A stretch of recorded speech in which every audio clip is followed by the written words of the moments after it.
Ukraine.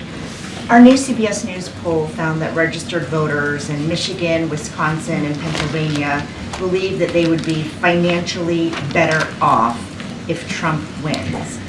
How do you explain that?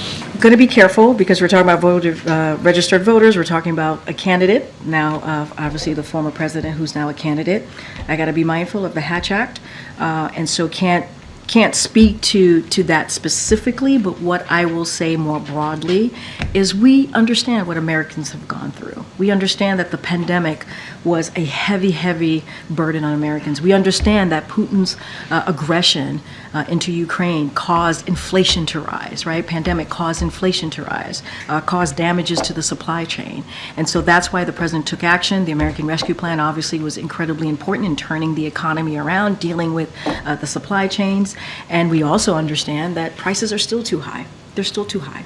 So this is why you hear us talk about junk fees. This is why you hear us talk about lowering prescription drugs. It is important making sure that big corporations and billionaires pay their fair share. And so we're going to do more work, and we're hoping that message gets through to the American people. That's why you've seen the president in New Hampshire, in Las Vegas, in Madison, Wisconsin, laying down that message directly to the American people. But there is a contrast here. There's a stark contrast to what we see, what the president has been doing, this administration, the Biden-Harris administration, and what Republicans are trying to do. They literally put out a budget that cuts Social Security, Medicare, Medicaid, and gives special interest groups, billionaires and corporations, a tax break. The president doesn't believe that.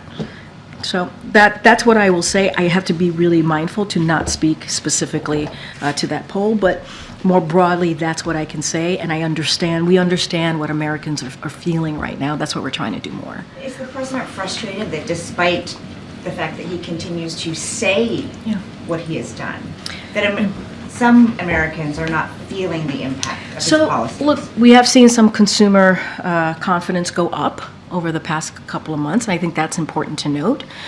And so that is out there, that data is out there. Look, we're talking about a president who understands what it feels like to sit around your kitchen table and have to make difficult decisions. We get that. He gets that. This is why he's trying to build an economy from the bottom up, middle out. He's been very clear about this. Is a sympathetic president, so he gets it. So he's not going to be frustrated by that. What he's going to do is continue to do the additional work to lower cost and do everything that we can there, and to go out there and speak directly to the American people. I think that's the most effective way to do that.